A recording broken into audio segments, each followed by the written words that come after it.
Arrowmont is like one of these sort of artist retreats. And I've never actually participated in an artist enclave, workshop, institute like Arrowmont. There's a community of people doing print, doing fiber, doing ceramics in a way that makes a lot of sense for building your portfolio and building your experiences and engaging with people around topics like this, instead of counter to that kind of like art with a capital A mentality, you know, where it's like, it's made for white walls exclusively. The Arrowmont feels like it is more akin to the like foundational roots of art, what it is for. It is like a cultural tool for self-expression. And that's what I really engage. And then I looked at my own work through that lens. I would say my work examines what people are talking about and doing in the physical space and the digital space, and looking through the lens of my life as someone who is from the Midwest of the United States and grew up in communities that are both polarized white and black.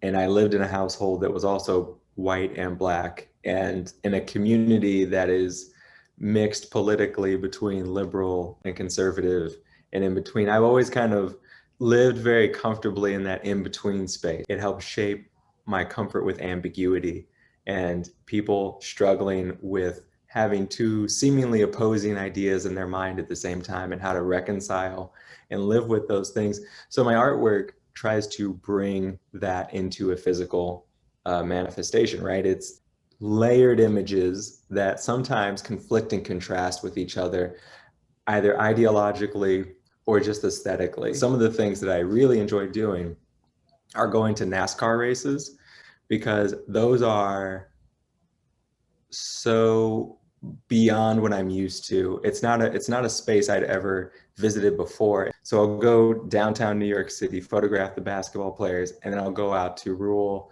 Delaware and photograph a race. And then I layer those images and see what comes out of it. I just figured out one day that I had more that I wanted to say in words than sometimes the painting would express. So I wanted to give people something to invite them in.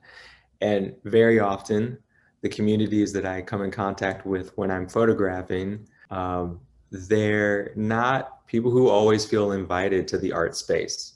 They're not people who always feel like they can be part of a gallery world per se. And I think that by ostracizing or leaving people out, they feel like the joke's on them. So I wanted to make something where words invite people in. When there's language there, our brains are conditioned to try to make sense of it.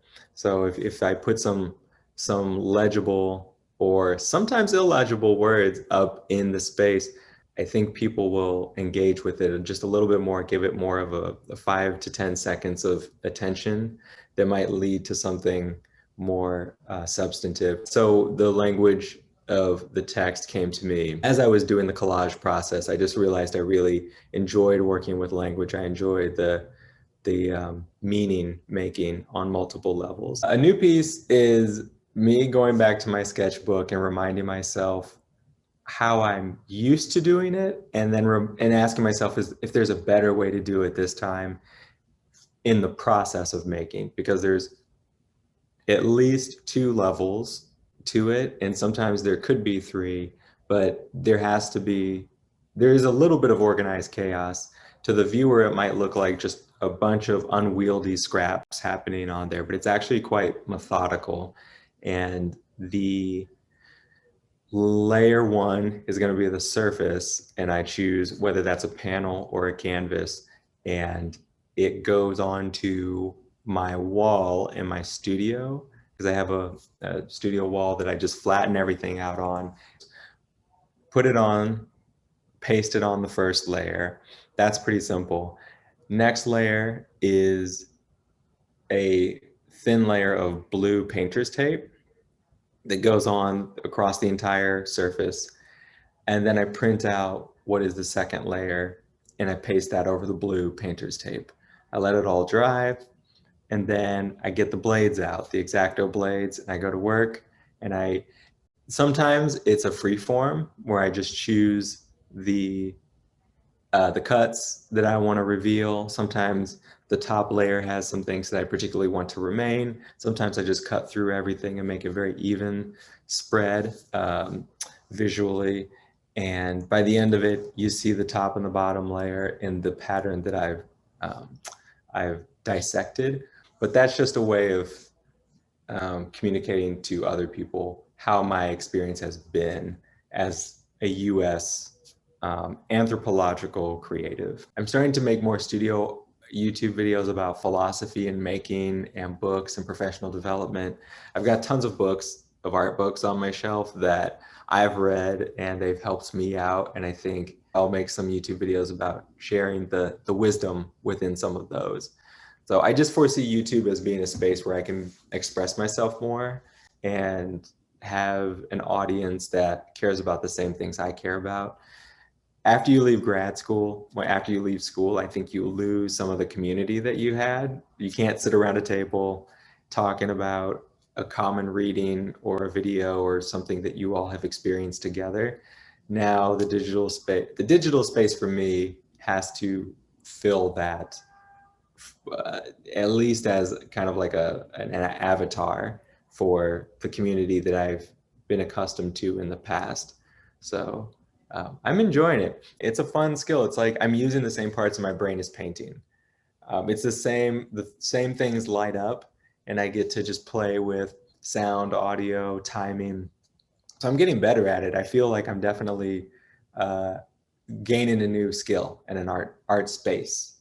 I still work at a university now, and I plan to continue working at universities for a while, but just working with young people especially is helpful for me. Keeps me enlivened, keeps me engaged. My advice for any artist would be not so much advice, but more of a best wish and a blessing of sorts, to say it's really okay to have a day job. I think your artwork maybe doesn't have the same feeling of appreciation if it becomes the thing that you have to do, not the thing that you want to do. And for me, that has been true because I've always pushed for my younger years throughout school. The goal was always to be a full-time artist and let that be the only thing that sustains me. And a studio practice was going to be it for me. And as I've gone on my path and as I've experienced other experiences in the workforce, I have had moments crystal clear in my mind where the work I was doing in my day job was more satisfying than my studio work. And it just filled my cup up so much that I was overflowing with joy and optimism and this good feeling of responsibility and giving of service to other people. And I saw the effects of what it's like to mentor people and to be there as a role model for folks who are looking to you for guidance and leadership. And then I go to my studio and I have enough creative brain space to express myself in the way that I want to through that avenue. And so I would just say for anyone who's considering that if you have a day job, you're somehow less of an artist or not an artist. I think the 21st century has bucked the idea that if you're not a full-time working studio artist, that you're not an artist. I think you have to be a multi-tool.